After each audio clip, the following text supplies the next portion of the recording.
Kung magfo-focus ka sa mga kabutihan at blessings na nasa buhay mo ngayon, baka sa sobrang dami, magtatanong ka ng, saan galing ang mga to? May tuturing na regalo ng buhay na wala ang iba, pero ikaw, matagal nang nasa iyo. Pagpapala na hindi mo alam kung saan galing.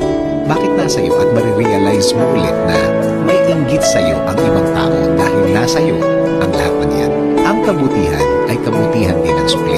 It will never happen na magtanim ka ng kabutihan ang bumalik kasamaan o kaya matinding problema. Sa mga taong gumawa na nga ng mabuti, masama ang bumalik, hindi pa yan ang balik. Akala mo lang yan ang bumalik o pumalit, pero hindi pa yan. Sana nga, mabuti at mas tama na mag-concentrate tayo sa mga kabutihan na nasa atin.